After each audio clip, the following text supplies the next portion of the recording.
Merci beaucoup, bonsoir à toutes et à tous. Il m'incombe maintenant le devoir de respecter un timing qui est plus que short.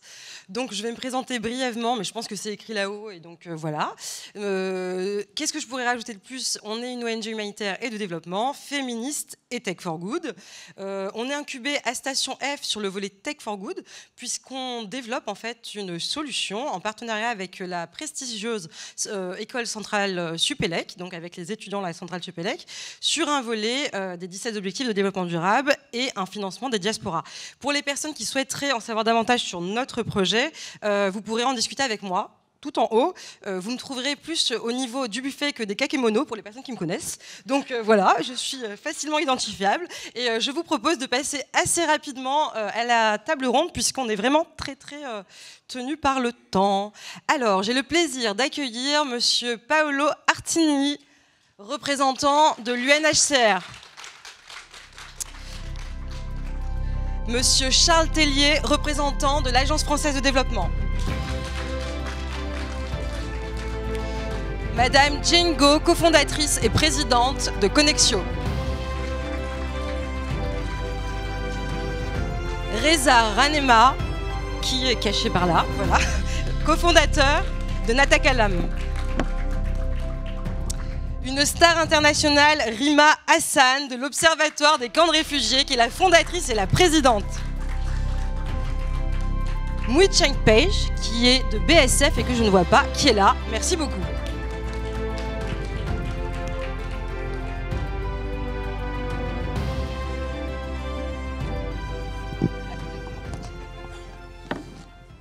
Oui, alors monsieur à côté me dit qu'en termes de gender, on est bien, évidemment, je suis féministe, donc j'ai tenu à avoir beaucoup de femmes à côté de moi, toutes belles par ailleurs, sinon on ne les prenait pas. Donc voilà. Alors on va passer assez rapidement, je suis désolée, je ne vais pas vraiment m'attarder puisque Jane tient à s'excuser, elle va devoir partir puisque Jane en fait fête les 3 ans de Connexio. Donc du coup on va devoir la libérer assez rapidement. Je vais passer la parole en fait à Monsieur Artini, Paolo Artini, représentant de l'UNHCR en France et à Monaco. Et je vais vous poser 2 petites questions assez rapides. Dans la salle, il y a probablement des personnes qui ne savent pas du tout quelles sont les missions de l'UNHCR. Donc l'idée c'est de nous présenter ça. Alors je suis désolée, mais vraiment en termes de timing, il va falloir faire super bref. Mais en général, on est assez habitué à pitcher, et notamment vous. Donc l'idée c'est d'abord de nous expliquer ce que vous faites. Ensuite, j'enchaîne avec une deuxième question. Ça vous va ? D'accord. Bonjour et merci pour l'invitation. Et donc, je représente le Commissariat des Nations Unies pour les réfugiés, l'Agence des Nations Unies pour les réfugiés. Nous avons un mandat de protection et d'assistance des réfugiés. Donc, vous vous rappelez le nombre de déplacés des forces dans le monde. On est arrivé à 111 millions de personnes déplacées des forces dans le monde et 26 millions de réfugiés, avec une prolifération de crises de longue durée, etc. Donc, nous avons un mandat international et pour trouver aussi des solutions pour les réfugiés, et un cadre qui est basé sur la Convention de Genève. C'est important de se rappeler, parce qu'on parlait avant quel est le cadre juridique.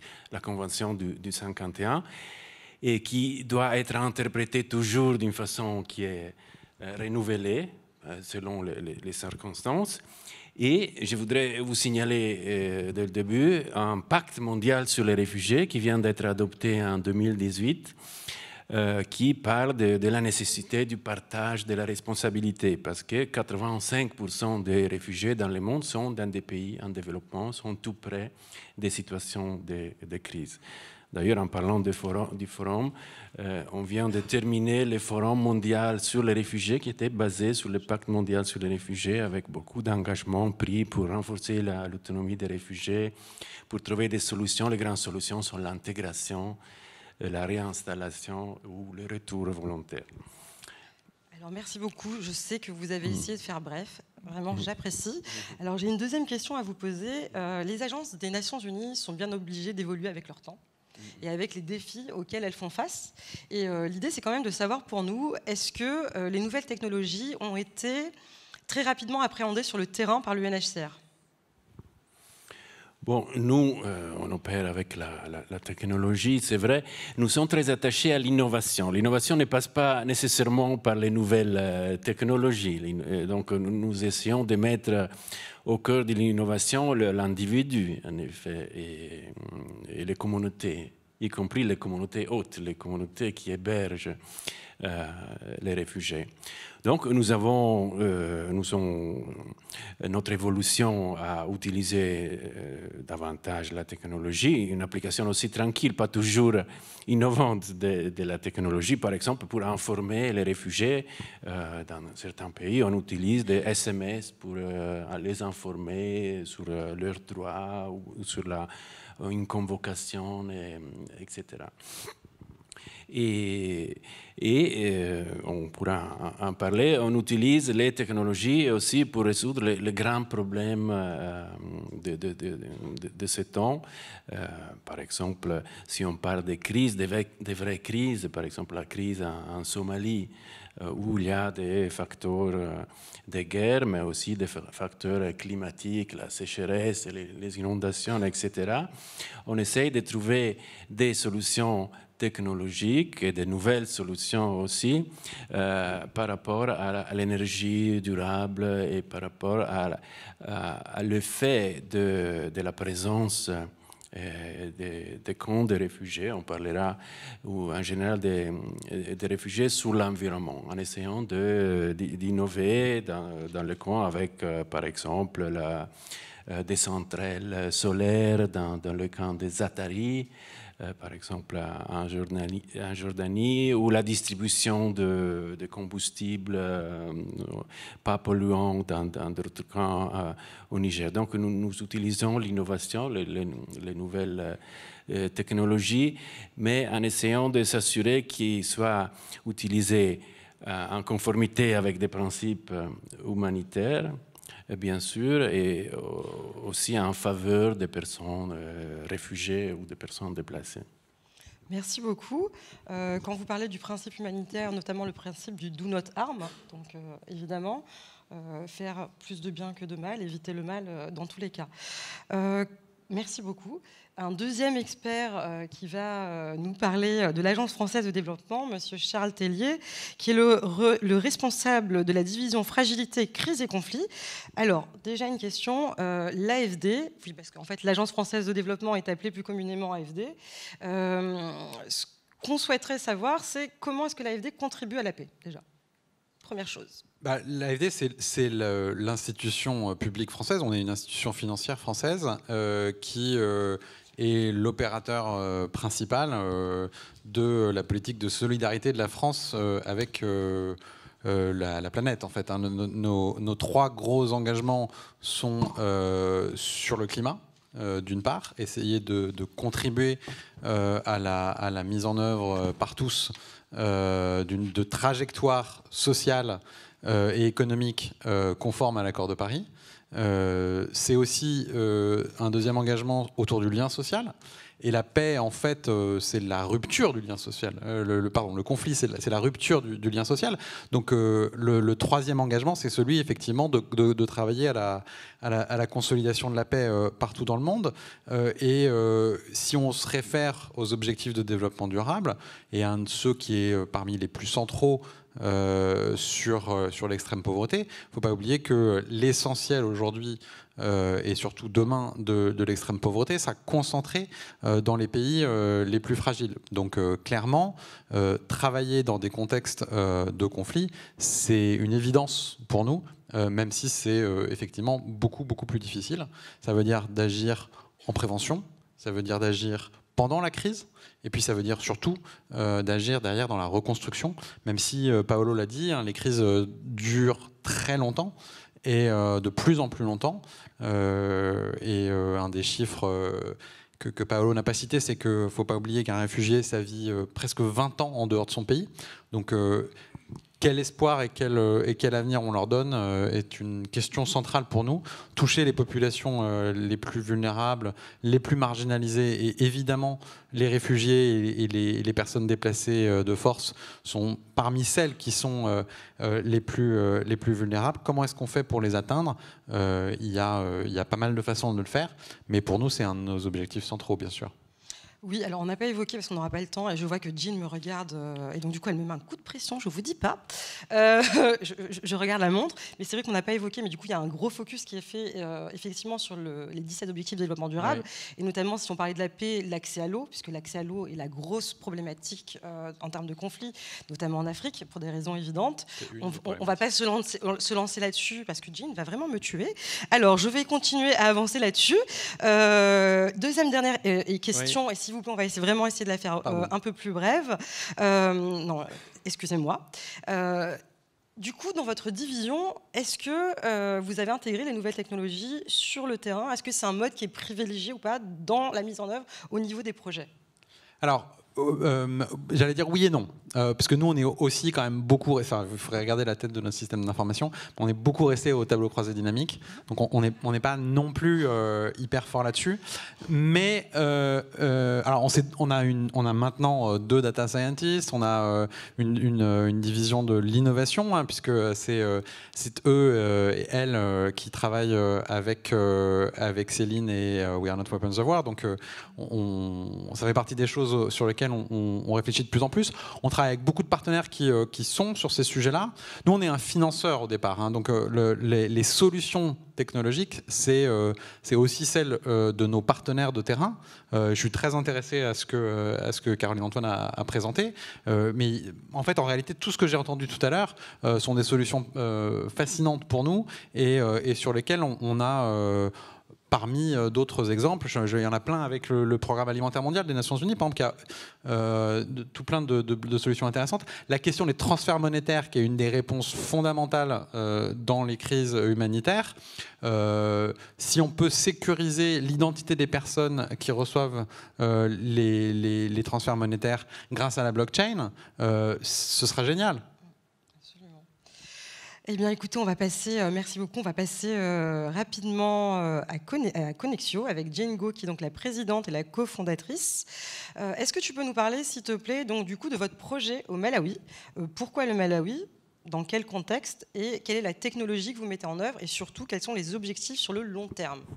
Beaucoup de questions, mais je crois en toi.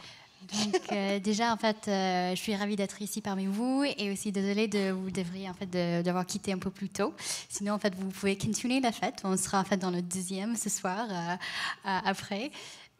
Et juste pour présenter rapidement, donc, je pense qu'on a des activités de connexion en France. On est une association avec une mission de laisser personne côté quand on parle de la transformation numérique aujourd'hui.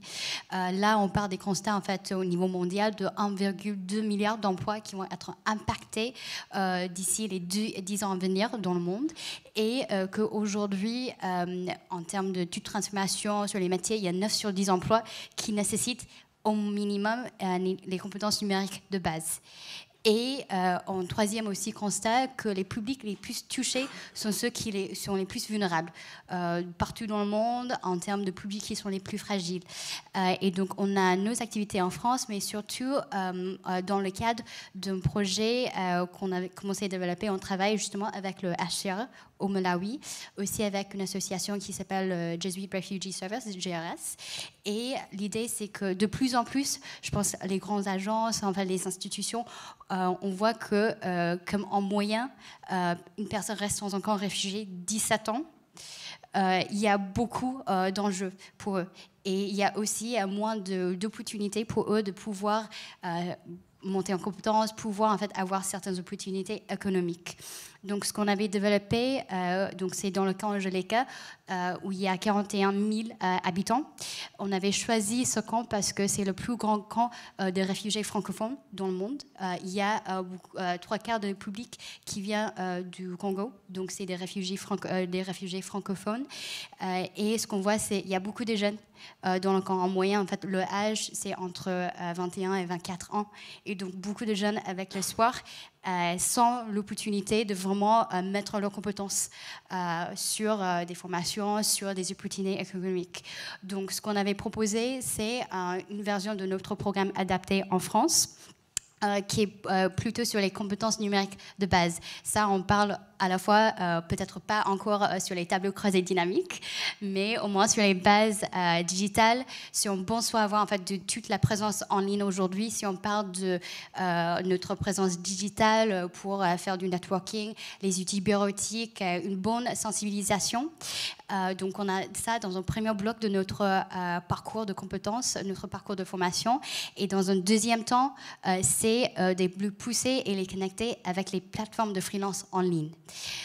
Donc concrètement, pour parler un peu de notre modèle, on propose et on déploie nos formations à travers un modèle de formation des formateurs. Notre objectif, c'est que si en fait il n'y a pas Connexio qui est présent sur le terrain, ce projet va continuer en fait à pouvoir continuer auprès. Il y a des acteurs sur le terrain. Donc ce qu'on fait, c'est dans le cadre de ce projet Malawi, on avait travaillé pour sélectionner les formateurs sur place. On fait une formation.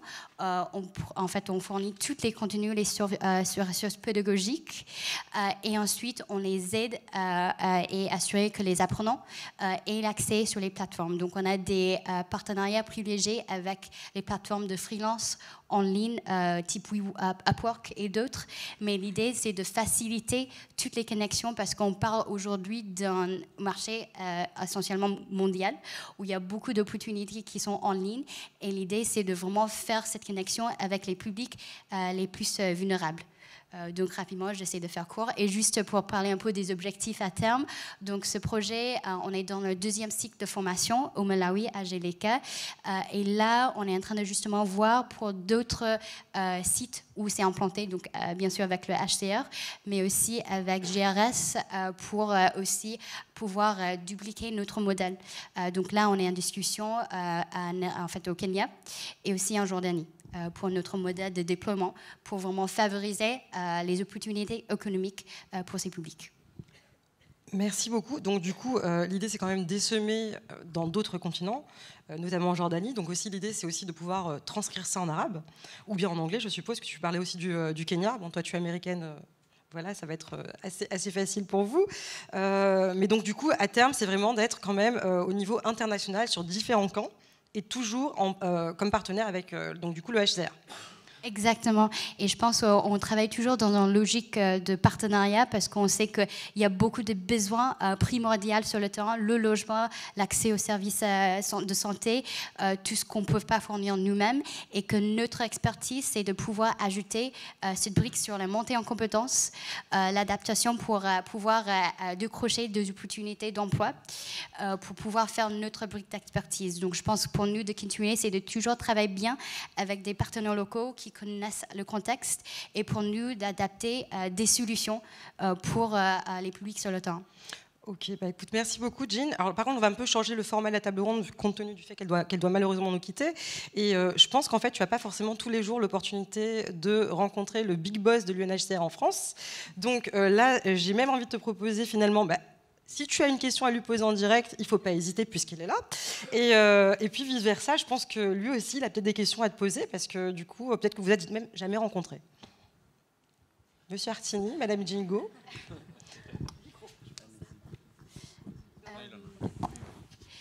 Je pense que... Du coup, ils sont timides. Bon, une question, hein, parce que ça m'intéresse beaucoup, la collaboration et surtout l'accès à l'emploi. Parce que ça fait partie de l'intégration, accès à l'éducation, accès à l'emploi et mettre en valeur les compétences des réfugiés, ce qu'on oublie toujours. Et donc peut-être la question, c'est rappeler une autre statistique, que c'est le fait qu'en effet la plupart des réfugiés sont en effet pas dans les camps, mais sont des réfugiés dans des villes et dans des zones rurales, mais pas dans des camps de réfugiés. Et donc, comment le travail que vous avez commencé dans des camps de réfugiés pourrait être exporté dans une réalité plus compliquée que c'est le mélange des réfugiés avec la communauté hautes où c'est plus difficile d'identifier les réfugiés et de mettre en valeur leurs compétences? C'est un peu la question.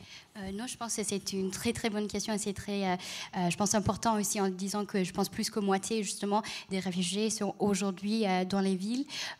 Plutôt, je pense notre modèle en France justement, ça explique un peu ce qu'on essaie de faire. C'est, on sait qu'aujourd'hui il y a beaucoup des personnes qui sont dans les villes avec beaucoup plus de complexité parce que là c'est plus, il n'y a pas cette différence et que en fait il y a toutes les activités qui enchaînent en fait entre les différentes parties prenantes. Et donc pour nous, ce qu'on fait en fait en France, typiquement, c'est qu'on a des formations, mais là, et je dirais en fait, on a moins parce qu'au Malawi, ce qu'on avait au début comme enjeu, et on avait aussi fait des actions de plaidoyer avec le gouvernement, c'est techniquement beaucoup de réfugiés dans pas mal de pays aujourd'hui, ils n'ont pas le droit de légalement travailler dans ces pays. Et ce qu'on avait pouvoir faire dans ce cas-là, on avait pouvoir faire en sorte avec des avocats, avec des conseillers pour ouvrir des comptes bancaires. Parce que pour pouvoir avoir une plateforme, pouvoir avoir un compte sur la plateforme, il faut avoir une identité et aussi pouvoir avoir un compte bancaire pour pouvoir transmettre et faire des actions financières. Et donc, on avait pu faire ça pour le Malawi, mais je dirais enfin, dans d'autres pays où il y a cette possibilité de travailler légalement, si on pouvait en fait traiter ça dans un premier temps, c'est beaucoup plus fluide pour nous, par exemple en France, de travailler avec les entreprises partenaires avec qui on travaille depuis 2 ans maintenant, par exemple Salesforce, SAP, Adecco, des entreprises qui ont signé justement le pacte et qui engagent soit à recruter des personnes, soit à aider dans d'autres manières.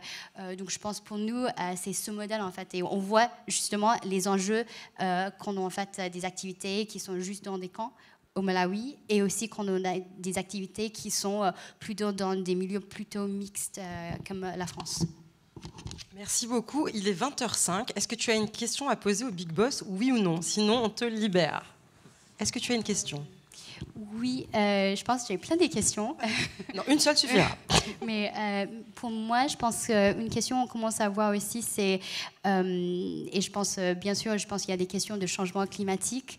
Il y a beaucoup d'autres facteurs qui vont justement, en fait, ajouter à la complexité quand on parle, en fait, de ces crises. Et je pense pour nous, c'est de voir, en prenant compte de ça, en fait, au niveau de l'HCR, comment vous priorisez ou comment vous voyez les différents enjeux justement? Parce que je sais qu'il y a certains qui doivent, en fait, ils vont impacter les autres et certains d'autres, en fait, que oui, on ne peut pas traiter sans avoir abordé des sujets vraiment primordiaux. Mais je sais que d'un côté, les compétences, la formation, l'emploi va être toujours des sujets pérennes et qui pousse aussi à avoir des tendances de migration. Et donc, c'est une question pour nous de comment en fait, vous traitez et dans quelle priorité en fait, ces grands sujets. Merci. Donc, il y a beaucoup de crises, comme on sait, la crise syrienne avec plus de 6 millions de personnes qui étaient déplacées, la crise en Afghanistan, la crise au Yémen, etc. Et il y a aussi des crises qui ne sont pas des crises au niveau du nombre de réfugiés. Par exemple, en Europe, on parle de la crise en Méditerranée, etc. Si on regarde le nombre de personnes qui sont arrivées en Europe en 2019, 125 000, on ne peut pas parler de crise. Donc, je pense qu'il faut faire la différence entre les vraies crises humanitaires et les crises qui sont plutôt des crises politiques ou crises de la solidarité, etc. Donc, c'est une distinction qu'il faut garder à l'esprit.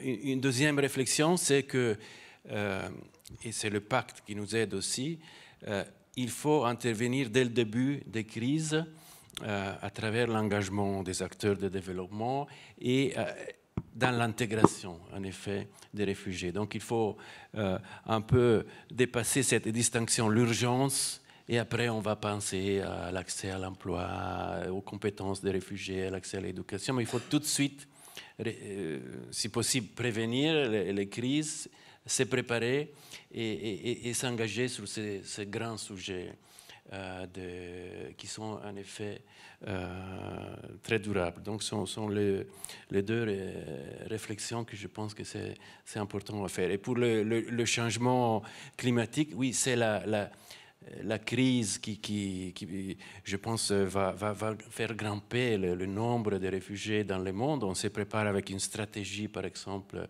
de 4 ans sur l'énergie durable et avec l'engagement de tout le monde. Et c'est important, et le forum l'a démontré, l'engagement pas seulement des agences humanitaires, officielles et des donateurs, mais du secteur privé, des startups, des chercheurs pour trouver des solutions qui soient vraiment faisables. Et comme vous l'avez dit, il n'y a pas one size fits all. Il faut vraiment, pour chaque crise, réfléchir à quels sont les facteurs, mais aussi les éléments de force pour trouver des solutions. Merci beaucoup. On retiendra finalement la priorité restera toujours de couvrir dans les situations d'urgence humanitaire les besoins primaires, manger, dormir, s'abriter, et viendra ensuite la formation, l'éducation, puisque quand je fais le distinguo entre besoins primaires et besoins secondaires, c'est que dans les besoins primaires, s'ils ne sont pas comblés, il n'y a plus de survie de l'homme. Donc là, il s'agit vraiment, et d'ailleurs, tous les acteurs qu'on a sur ce panel sont des acteurs, que ce soit des ONG ou bien des entreprises sociales, vont justement contribuer à l'amélioration des conditions de vie de ces populations et non pas couvrir les besoins, nourrir, abriter. On n'est pas dans l'urgence humanitaire. Merci beaucoup, Jane. On peut te libérer, et puis bon anniversaire à Connexio. Bravo. Alors, on va continuer toujours sur le volet formation, accès à l'emploi et du coup aux activités génératrices de revenus, avec Reza Ranema, qui est donc le cofondateur de Natakalem. Est-ce que tu peux nous parler brièvement de comment est venue l'idée de Natakalem ? Oui. Alors déjà, je m'appelle Reza Ranema, je suis le cofondateur de Natakalem. Merci de nous avoir invités. Natakalem, c'est une plateforme en ligne qui propose des services d'enseignement de la langue et de traduction, où les enseignants et les traducteurs sont des réfugiés. Donc dans l'idée de leur permettre un accès aux revenus.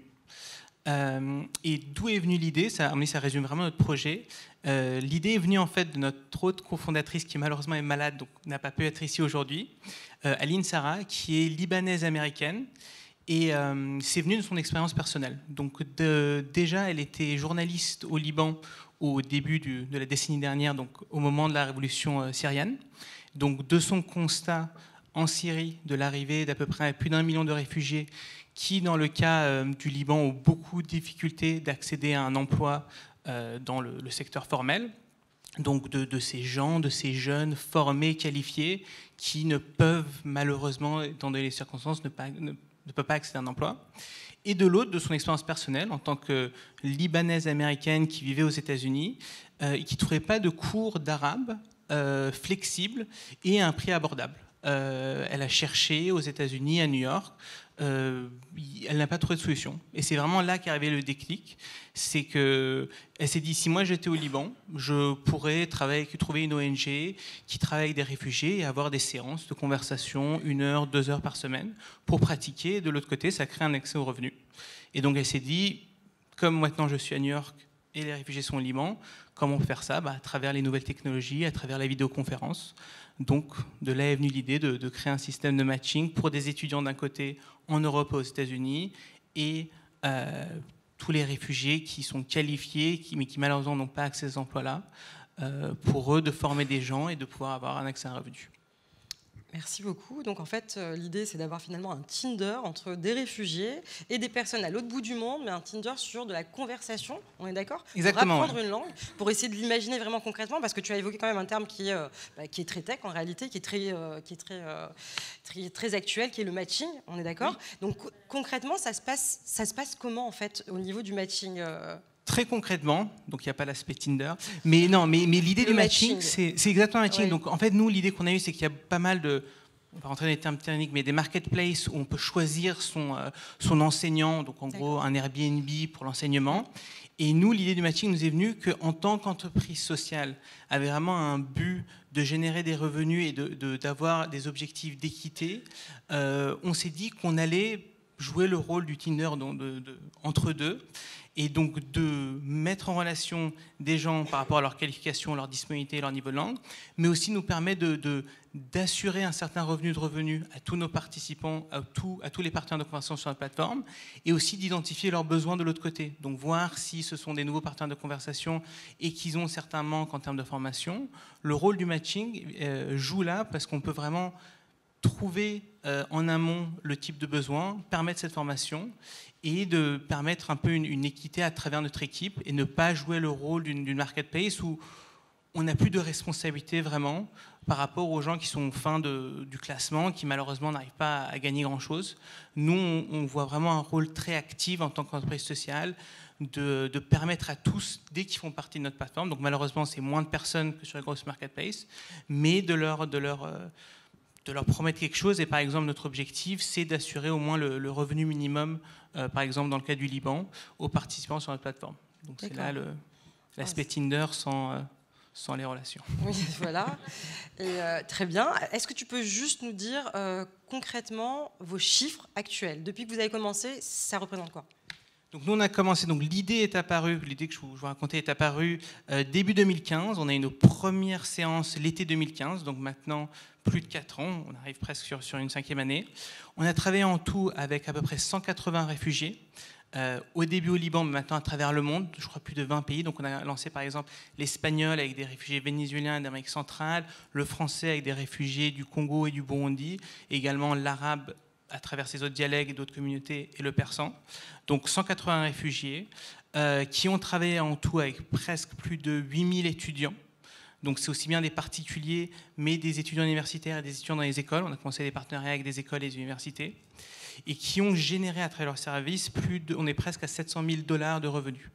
Donc ça, c'est l'argent que les réfugiés ont généré à travers notre plateforme et que nous, on a pu distribuer à travers des partenariats avec des ONG locales. Merci beaucoup. Messieurs les experts, alors j'ai une question. C'est une entreprise sociale, d'accord? L'idée, c'est toujours l'amélioration des conditions de vie des personnes réfugiées. Est-ce que l'AVFD ou bien l'UNHCR pourrait justement financer ce type de structure, ou c'est impossible parce que c'est une entreprise sociale?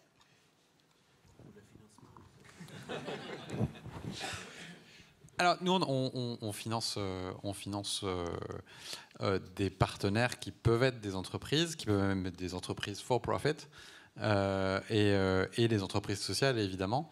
Le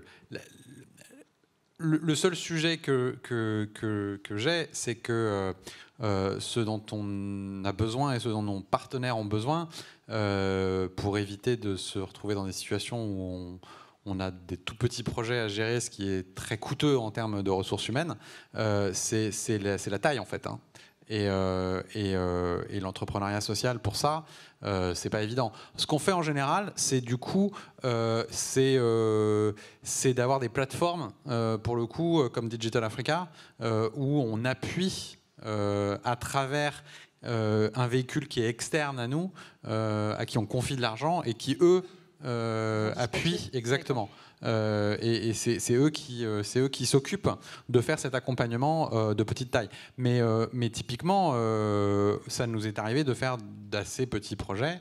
Au Liban, par exemple, on travaille avec une ONG jordanienne qui s'appelle Rouad, mais qui a une branche importante au Liban, à Tripoli, et qui travaille à la coexistence entre des communautés de Tripoli qui ne se parlaient pas et qui fait justement sur les questions d'emploi, d'abord parce que Tripoli c'est une ville assez pauvre et qui travaille précisément sur le sujet de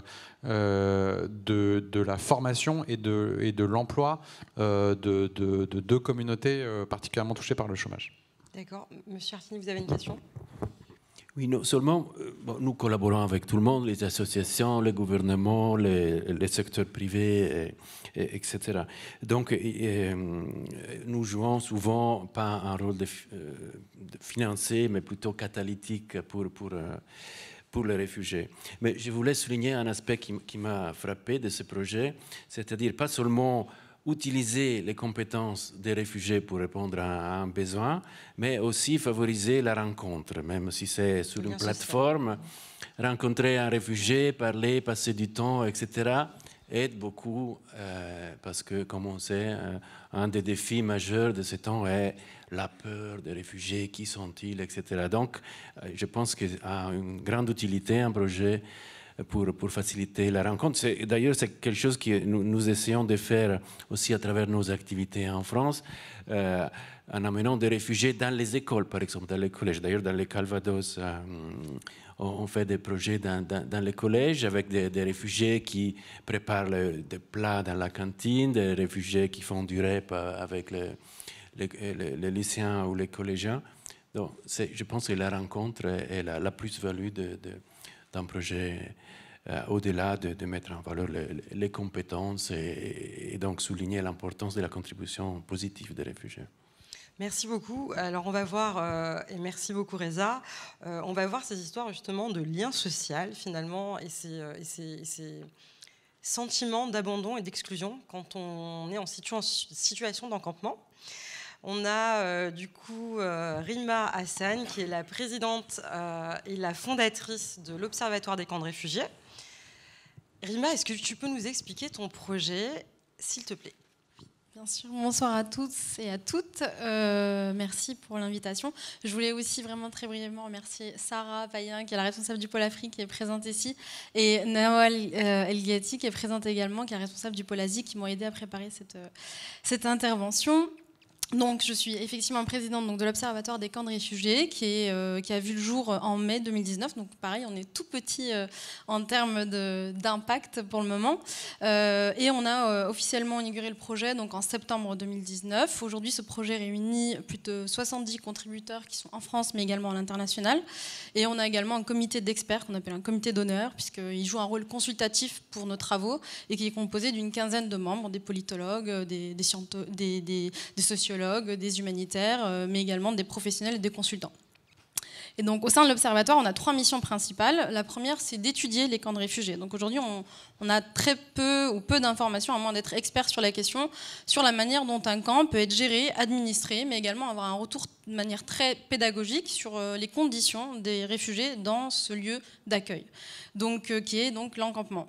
La deuxième mission de l'Observatoire, c'est des missions de terrain. Donc l'idée, c'est à partir de l'année prochaine d'envoyer des observateurs donc de l'OCR et qui auront pour mission de faire un retour des rapports donc de leur observation dans des camps et de rendre compte de manière très concrète sur la manière donc, dont les camps sont administrés et gérés. Donc en plus donc pas uniquement justement de se baser sur les sources publiques disponibles sur ces questions, mais effectivement aussi d'avoir véritablement un contact direct sur ces questions.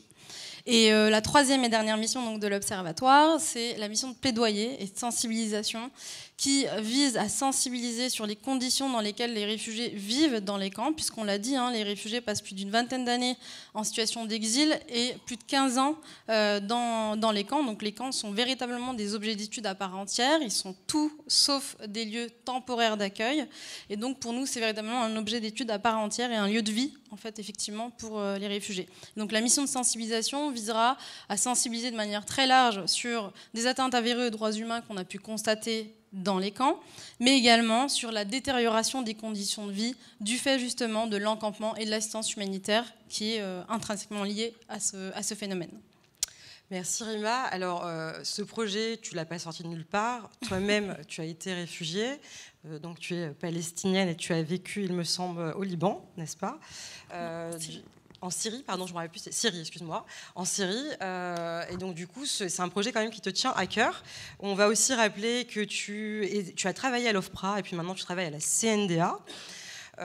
Et que, du coup, moi, ce qui m'intéresse et qui m'interpelle, c'est en quelques mois, ton ONG a réussi à réunir à travers le monde 70 contributeurs.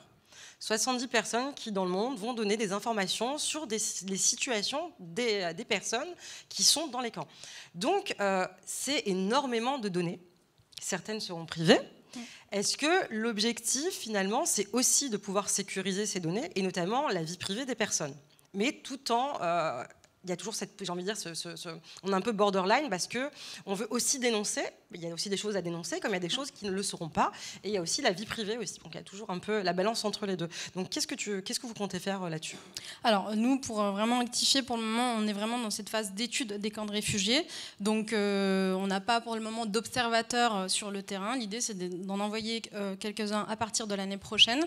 Et donc dans ce travail d'observation, on a vraiment 2 casquettes. Et c'est vraiment ce qui est intéressant dans ce projet, c'est qu'on a la casquette d'observation. Donc l'idée, c'est de vérifier et d'observer l'impact de tous les acteurs qui gravitent dans les camps sur ce volet-là. Donc là, le recours aux nouvelles technologies et observer l'impact de ces nouvelles technologies dans les camps. Donc voir comment est-ce que ça peut servir, mais aussi desservir les réfugiés. Et la deuxième casquette qu'on a également sur ce volet-là pour l'Observatoire, c'est que nous-mêmes, à un moment donné, on aura nécessairement recours à toutes ces nouvelles technologies. Donc effectivement, l'idée, c'est de sécuriser les données qu'on peut récolter, mais aussi d'avoir recours aux drones pour cartographier, localiser et également prendre des captures de la structure des camps. Donc il y a énormément en fait, de questions qu'on devra traiter pour avoir recours donc, aux nouvelles technologies pour l'Observatoire directement. Donc, pour le moment, la question ne se pose pas. Effectivement, on est tout petit, mais on a véritablement, on est très sensible sur ces questions et on est un peu dans cette hésitation aussi, puisque ça a été évoqué tout à l'heure. Les nouvelles technologies peuvent servir, mais elles peuvent aussi desservir. Pour citer vraiment 2 exemples, parce qu'on n'a pas beaucoup de temps, donc le camp de Dadaab, par exemple, l'ONG CARE a recours à des marqueurs dans les réservoirs d'eau, ce qui permet en temps réel, sur des cartographies, d'avoir le niveau d'eau et donc d'approvisionner tous ces réservoirs d'eau qui servent à tous les réfugiés qui vivent dans cet immense camp de Dadaab au Kenya. On a un autre exemple qui peut un peu desservir, ou du moins qui peut poser des problèmes d'éthique, c'est dans le camp de Zaatari, donc pareil, un camp très, très important en Jordanie, un camp de Syriens, où les réfugiés payent dans les 2 supermarchés qui sont implantés dans les camps avec leur empreinte rétinienne. Et donc, il y a des enquêtes journalistiques qui ont été effectuées en contact direct avec les réfugiés, qui ont démontré que les réfugiés voyaient justement cette approche et cette utilisation des nouvelles technologies d'un mauvais œil, c'est le cas de le dire, mais parce que justement c'était vu comme une énième contrainte de tout ce quotidien qui est déjà fait de contraintes. Et donc voilà, nous on est vraiment aussi très dans cette phase justement d'observation de tous les outils qu'on pourrait utiliser pour se développer, mais également d'être très regardant et même en alerte sur toutes les problématiques d'éthique et de voyeurisme humanitaire. Oui, justement, j'allais parler des points de vigilance, mais tu l'as évoqué, le voyeurisme humanitaire. Au-delà de ça aussi, la complexité en termes de législation, parce que les camps sont gérés par le HCR ou par OIM, du camp français, par OIM, mais aussi par des gouvernements. Et du coup, il y a de la législation qui est inhérente aux drones. Est-ce qu'on a le droit de le faire? Est-ce qu'on n'a pas le droit de le faire? Là, on est en 2020. C'est une toute petite structure, elle a 70 contributeurs en quelques mois, elle est très puissante. On en parle beaucoup en ce moment, donc voilà. Monsieur Artini et Monsieur Tellier, est-ce que vous avez des questions en particulier sur ce projet? Je vous en prie. Oui, non, le projet nous intéresse parce que nous sommes impliqués dans une stratégie pour trouver des alternatives au camp, justement pour le problème que vous avez souligné, des structures temporaires qui après durent et donc des générations de réfugiés ne voient que le camp des réfugiés. Et donc par exemple en Turquie où j'ai travaillé avant de venir en France, nous avons travaillé pour faire sortir des réfugiés du camp et pour leur donner la possibilité d'aller dans les villes, trouver un travail, un appartement, faire une vie plus normale. Donc je pense que on pourrait collaborer dans cette logique parce que le camp, d'ailleurs, est la législation qui est appliquée, la législation du pays. Il n'y a pas un droit particulier, il y a des standards et une évolution. Vous parliez des technologies. Bon, il y a des choses très simples qu'on a vues pendant, par exemple, en travaillant beaucoup d'années pour le HCR. Il n'y avait pas, quand j'ai commencé, l'endroit pour recharger le téléphone mobile. Maintenant, il y a dans le camp, parce que c'est une vraie nécessité, l'accès à l'information. Mais souvent, comme vous l'avez dit, la technologie aide, par exemple, dans l'accès à l'éducation. Donc, pour sortir du camp dans le sens des opportunités, vous avez mentionné Dadaab, par exemple. Là, à travers la présence d'ordinateurs, il y a la possibilité pour des réfugiés somaliens de suivre des cours à l'Université du Canada, par exemple. Et donc, la technologie peut aider pour l'accès à l'éducation, surtout à l'éducation supérieure. Il y a seulement 3% des réfugiés qui bénéficient de l'éducation supérieure, contre 37% des statistiques au niveau global. Merci beaucoup, monsieur. Oui, alors nous, on n'est pas un acteur de l'humanitaire. On intervient un petit peu dans certains camps, mais plutôt sous l'angle service essentiel, en fait. Du coup, pour nous, la technologie, elle apporte... elle est une solution positive dès lors qu'elle est un levier pour les populations d'accéder aux services essentiels. Et c'est là où l'utilisation des données, elle est cruciale. C'est-à-dire que c'est là où on peut effectivement, d'une part, faire de l'épidémiologie, d'autre part, savoir quel est le meilleur... la meilleure utilisation de l'eau, par exemple. Et puis, nous, ce sur quoi on intervient, c'est pas dans la pérennisation, mais c'est dans la durabilité de la réponse. Dans beaucoup de cas, dans les camps, une des catastrophes des camps, c'est que la réponse, elle est non pérenne. C'est-à-dire que tous les jours, il y a des camions-citernes avec de l'eau qui arrive, quoi. Et ça, c'est catastrophique. C'est vraiment pas la bonne solution. Ce qu'on a fait en Ouganda, avec le gouvernement ougandais, qui pour le coup ne voulait pas qu'on intervienne dans des camps en périphérie, dans les quartiers périphériques de villes, où pareil, enfin, c'est un peu la même situation qu'au Malawi, un camp qui est là depuis très longtemps. Ce qu'on a fait avec la Banque mondiale, avec le HCR, avec l'Union européenne et nous, c'est qu'on a payé pour le réseau d'adduction d'eau, non pas dans le camp lui-même, mais pour les deux grosses villes sur lesquelles on travaillait, parce que c'est ça que le gouvernement ougandais nous demandait. Et on leur a dit, mais là, les gens qui vivent dans le quartier juste à côté, vous n'allez pas les laisser en dehors de ça. Et ça faisait 30 ou 40 ans qu'on leur apportait des camions-citernes d'eau. Donc, un, ils n'avaient pas l'habitude de payer. Et deux, on ne savait pas très bien quelle était la capacité à payer. Et deux, le gouvernement nous a dit, je ne vais pas payer pour ces gens-là. Ils sont pas de mon pays, ce n'est pas mes nationaux, quoi. Ce n'est pas mes citoyens. Et on a dit, très bien, dans ce cas-là, on va faire ça sur une base de dons. On est allé voir nos collègues de l'Union européenne, on leur a dit, on peut pas juste se dire, on va faire un réseau d'adduction dans la ville et puis laisser le quartier informel où il y a les réfugiés à côté, quoi. Donc on s'est mis d'accord, on a travaillé sur quelle est leur capacité à payer. Et ça nécessite d'avoir de l'information. Et derrière, on s'est dit, on a un modèle économique qui permet à la fois à l'autorité de gestion de l'eau ougandaise d'étendre son réseau, d'avoir un meilleur service de meilleure qualité pour tout le monde dans la ville et dans le quartier informel à côté. Et je ne vais pas dire tout le monde est content, mais on a utilisé les informations et les données que possédait le HCR, analysées avec nous, la Banque mondiale et l'Union européenne. On a trouvé une solution innovante basée sur la donnée et puis, parce que c'est de la tech aussi, sur des compteurs, des compteurs smart qui permettent de bien mesurer l'utilisation de l'eau et donc de savoir comment la tarifier. Alors après, il y a plein de questions sur la tarification sociale, tout ça, mais ça, c'est d'autres sujets. Et je n'ai pas d'expert eau à mes côtés pour dire comment on a fait ça. Mais excusez-moi, je vais devoir vous interrompre. Je suis vraiment désolée. Vous avez senti le regard pesant parce que moi-même, je sens une pression là-bas vers la droite, pour être honnête. Alors, c'est juste qu'en fait, on a un cocktail qui est juste au-dessus et dans lequel on doit s'arrêter, il me semble, à 21h. On va se faire virer, ouais. C'est ça, exactement. Et j'aimerais vraiment beaucoup laisser la parole à Madame Nguyen Pei, j'espère ne pas avoir écorché. Bibliothèques sans frontières est connue et reconnue notamment pour les IDS Box, n'est-ce pas? Mais aujourd'hui, on n'est pas là pour en parler. On est là pour parler d'un projet qui s'appelle Offline.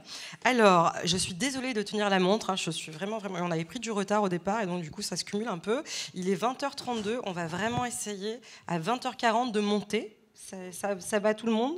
Alors, il va falloir faire ça en mode pitch. Je suis vraiment, vraiment désolée, mais les conversations peuvent se continuer en haut sans aucun problème. À vous la parole. Il n'y a aucun problème. Merci beaucoup, Rana, pour cette question. Alors, Bibliothèques sans frontières, on est une ONG qui travaille à porter la connaissance à ceux qui en sont privés. On travaille aujourd'hui dans une 50aine de pays, y compris dans des contextes de post-urgence humanitaire. Rana, vous disiez tout à l'heure, vous parliez des services essentiels, des services primaires qui permettent la survie des êtres humains.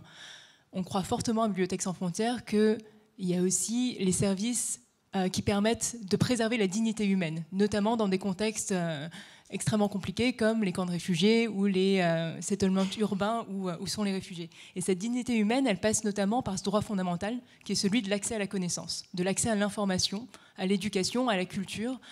Souvent, on ne voit pas forcément ce droit comme un droit, comme une urgence. Cela dit, petit chiffre, l'aide humanitaire, il y a seulement 3% de cette aide qui est dirigée aujourd'hui sur l'accès à l'éducation. C'est souvent vu comme quelque chose qui n'est pas forcément une urgence.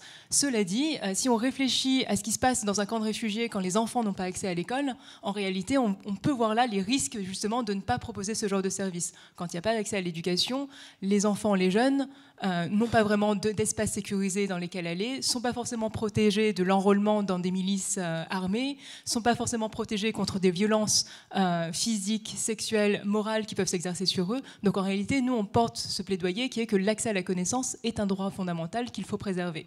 C'est dans ce contexte-là qu'on a créé ces Ideas Box, qui sont en fait des médiathèques en kit qui permettent de projeter la bibliothèque là où les gens en ont besoin, mais là où elle n'est pas. Notre métier à Bibliothèques sans frontières, c'est d'essayer d'amener les bons contenus aux bonnes personnes au bon moment. Et en réalité, cet accès à l'information, dans certains cas, peut être vital.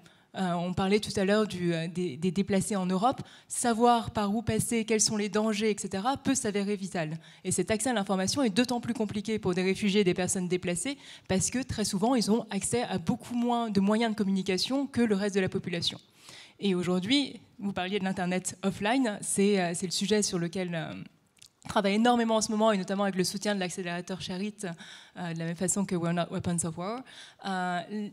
Plus de la moitié de la population mondiale n'a pas accès à Internet aujourd'hui. C'est 3 milliards de personnes qui n'ont pas accès aux mêmes moyens de communication, au contenu, mais aussi au potentiel de communiquer et de faire entendre leur voix au reste du monde. Un réfugié a 50% moins de chances d'accéder à Internet que n'importe qui d'autre dans le monde. Ce qu'on essaye de faire avec cette technologie, assez simple, c'est de porter le potentiel d'Internet à ceux qui sont déconnectés. Et on peut être déconnecté pour plein de raisons. Soit parce qu'il n'y a pas d'infrastructure dans l'endroit où on est, soit parce que cet accès est censuré, voire interdit par le gouvernement, c'est le cas dans certains camps de réfugiés, ou soit simplement parce qu'on n'a pas les moyens économiques de se payer une connexion Internet ou suffisamment de data. Et donc ce qu'on essaye de faire, on a monté un consortium avec une vingtaine d'acteurs qui travaillent sur le sujet, américains, européens, africains, asiatiques. Et l'idée, c'est ensemble de travailler à créer une plateforme qui permette d'amener les services qui sont accessibles en ligne, en offline.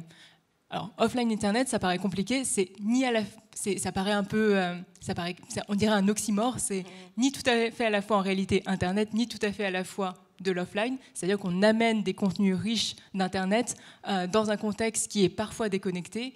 Et qu'est-ce que je veux dire par là? On amène alors du contenu vidéo, des MOOC, des contenus de formation, mais aussi des applications interactives qui permettent aux gens, par exemple, d'accéder à des services essentiels qui sont offerts dans le camp, mais auxquels ils ne peuvent pas forcément accéder via les moyens classiques.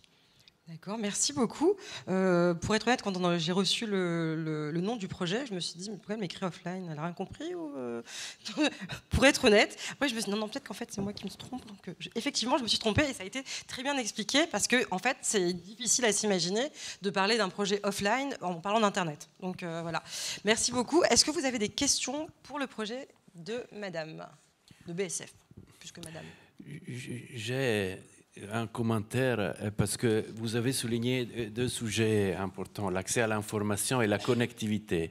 Et je pense, dans notre réflexion, en soulignant ces points, on doit reconsidérer peut-être la distinction que vous avez faite entre besoins primaires et besoins secondaires. Parce que dans la réalité actuelle des mouvements de réfugiés, l'accès à l'information sauve des vies et la technologie peut sauver des vies. Un exemple seulement, si on est en mer, en détresse en mer, le fait d'avoir un téléphone mobile peut sauver la vie à vous et à tous toutes les personnes sur les bateaux.